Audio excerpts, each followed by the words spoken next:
What is up, Janksters? It's your boy Graham, also known as HamHawks42 on the internet, and in this edition of the Overthinking MTG podcast, I want to talk about another card from Wilds of Eldraine that I think a lot of people are sleeping on, and that is Elusive Otter. I honestly think this card is genuinely fantastic, and it turned out way better than I expected. I played with it in the streamer event. I decided to kind of build a Mimi Otter-themed deck because there are two Otters in this set, and they both synergize nicely together, although across three different colors, which is a little awkward, but I decided, you know what, mana bases and standard are really good. Let's see what happens. Let's give it a shot. And yeah, and I was incredibly impressed with the results, to the point where I am definitely going to try to make a standard best of 3 deck that leverages this card specifically to really take it over the top. Because of the two Otters, the Elusive Otter was definitely the better one. It's also the higher rarity, so that makes sense. So anyway, what is Elusive Otter? This is a 1/1 for blue with prowess, and creatures with power less than Elusive Otter's power can't block it. So this is effectively reverse Skulk. So if Elusive Otter is very, very large, it becomes much more difficult to block, if not completely impossible to block. One of the best blockers in the entire standard format right now is Sheoldred of the Apocalypse. Power is 4. If you can get the Elusive Otter's power to 5 in one way or another, then all of a sudden, she can't block it. And so you can get over the top in a really cool way. So that evasion is shockingly powerful, and it has prowess. So as you're casting non-creature spells, it is just innately growing to get over those little 1/1 chump blockers that your opponent might have lying around. So it puts your opponent in a really cool squeeze really fast. Yeah, it's really excellent. And then on top of that, it has an adventure attached to it. And the adventure is Grove's Bounty, which is a sorcery for X and a green. Distribute X +1/+1 counters among any number of target creatures you control. The flexibility on that card, or on that spell, cannot be overstated. So if you have one Elusive Otter on the field already, and you top deck another, you can simply pour all your mana into Grove's Bounty and buff the Elusive Otter that's on the field and get in for a massive hit, possibly the win. So the fact that they synergize so perfectly together right there means that any deck that wants one Elusive Otter wants 4. In multiples, this card is fantastic. You definitely want to see it. So there's that. So I think in 60 card constructed 1v1 formats, such as standard, I do believe decks can be built around this to do some really powerful things. Yeah, it's great. And on top of that, actually, you don't need to necessarily be able to take advantage of that green, but if you have it, you're going to be in good shape. So the other Otter that I mentioned that I paired with the Elusive Otter to do some pretty cool things was Frolicking Familiar. So Frolicking Familiar is a 2/2 flyer for 2 and a blue with whenever you cast an instant or sorcery spell, Frolicking Familiar gets +1/+1 till end of turn. It's basically prowess, except instead of all non-creatures, it's only instants and sorceries. So if you play a battle, it doesn't trigger. If you play out an enchantment, artifact, it doesn't trigger. So, you know, it has a downside. It's definitely not just as good as prowess, but in many decks, it will function the same. So cool. Like that's still great. I'm a fan. And then it also has an instant called Blow Off Steam for a single red. Blow Off Steam deals 1 damage to any target. It's just 1 damage, instant speed for 1. Now, that is a bad spell, right? It's half a shock for the same mana cost. Why would I need that, or why would I want it? Well, because it comes attached to the Frolicking Familiar, and it's a free spell that you just get. So again, if you have any of these Otters live and online, then all of a sudden you're getting prowess triggers just by having the Blow Off Steam. You know, you just get it. And as a result, too, you can run maybe more creatures in a prowess-themed deck, because that's one of the issues with running prowess. Finding the right balance between the number of creatures and the number of spells, because you need to have a lot of creatures online, or you need to have some number of creatures online, but you also need to have a critical mass of spells in hand to take advantage of the prowess triggers once they get going, so that you can get your value snowball going. Granted, if that value snowball gets going with either the new Narset or Monastery Mentor, Third Path Iconoclast, any of these cards that we know and love, they have an opportunity to really get out of hand and really pop off in a big, massive way. But like I'm saying, it's challenging to find the right balance of creatures and spells. And so here we have a situation where if your color fixing is dialed in, these are creatures in your deck that benefit from casting spells, but they are both also spells themselves.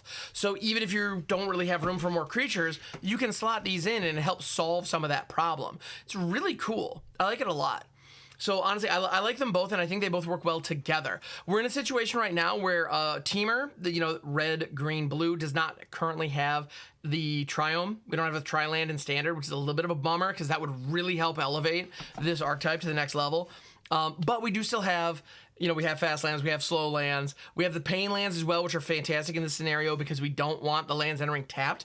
We definitely want to be able to take advantage all the way up the curve. So at the end of the day, though, you can make it work. It's not that difficult to juggle 3 mana, a 3-color mana base right now, even if they're not in allied, not in the allied colors. But yeah, so what other spells would you want to pair with these? Well, pump spells alongside the Elusive Otter become incredibly powerful. And there's one from the new set that I actually think is not bad. It's a pump spell, so it suffers from a lot of the usual pump spell woes. The 2-for-1 blowout potential is very, very real, but all the same, I still think it's worth a mention. And I used it during the early access event, and it allowed me to produce some really devastating starts and finishes alongside the Elusive Otter, and that is Monstrous Rage. So Monstrous Rage, target creature gets +2/+0 till end of turn, and you create a monstrous roll token and put it on that creature. And this is an instant for only a single red. So what you're doing is you're creating a roll that gives +1/+1 and trample, and you're giving an additional +2/+0 until end of turn. So this is effectively +3/+1 if the creature you're targeting doesn't already have a roll, which if this is your only roll generator, that's probably going to be the case. So it's +3/+1 for 1 at instant speed. And on top of that, that triggers prowess. So for targeting the Elusive Otter or the Frolicking Familiar for that matter, they get an additional +1/+1 on top of that. So if you Elusive Otter on turn 1, Monstrous Rage on turn 2, you all of a sudden have 5 damage coming at your opponent on turn 2, and you still have 1 mana open for good measure, which can be a protection spell or another pump spell. So things can get silly with this. We also are in a standard right now where we have cards like Spell Pierce and the like to deal with your cut downs and some of those other threats, which if you think are going to happen, like if you're playing the Elusive Otter deck, you maybe don't just run the Otter out on turn 1 and call it good. You may want to wait till turn 2 so you can hold up protection. And speaking of protection, another card that is absolutely fantastic alongside the Otter is Tyvar's Stand.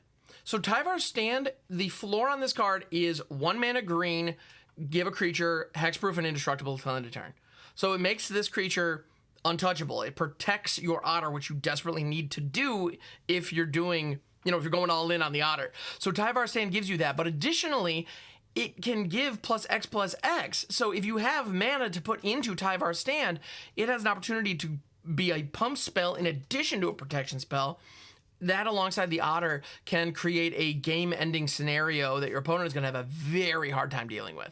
So I think Tyvar's Stand is absolutely fantastic in this deck. I honestly think Tyvar's Stand is just great, period. And on top of that, it ends up functioning very similar to Grove's Bounty. So in the early game, it's a Tamiyo safekeeping to keep your Otter alive, and in the late game, it's another copy of Grove's Bounty to just buff your dude and get in for the kill. So honestly, I think some kind of teamer deck is possible here and pretty fantastic. We also have other protection spells that pump, like Slip Out the Back. This is just a great way to make sure that your Otter doesn't get blown out in or caught up in a board wipe or get targeted. And when it comes back in, it comes back in with an additional +1/+1 counter. Another card that we have access to right now is Winterthorn's Blessing.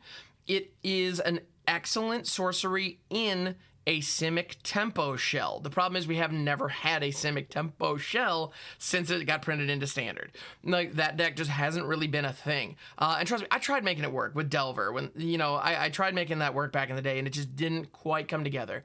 I think Elusive Otter might make that possible. So cards like that can also be incredibly powerful. It puts stun counters on your, or it doesn't put stun counters, but it locks your opponent's creatures down for a turn, and you can flash it back. So you can keep your opponent's biggest threat off the board for 2 turns, just off 1 spell, while you're getting your prowess triggers and getting counters on your dudes. So that kind of thing is very powerful.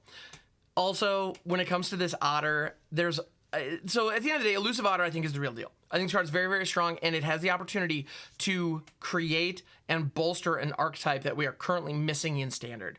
So I'm very hopeful that some kind of tempo deck gets created alongside the Otter with some prowess triggers. We have a lot of pieces for it, and there are a lot of different angles that you could take on it, so I'm very hopeful. And I do think the Otter is going to be a part of something really, really cool. Also, there is alternate art for it that's just adorable. So there's nothing but love for the Elusive Otter. Well, yeah, thank you so much for checking out this edition of the Overthinking MTG podcast. It is available on YouTube as well as anywhere fine podcasts are available. Yeah, huge thank you also to my patrons and the YouTube channel members. Y'all make this possible, so thank you so much for doing what you do. If you enjoyed this, please like, subscribe, leave it a review in your podcast app of choice, and know that I'll be back with more in the not too distant future. So until then, I'll catch you on the next one.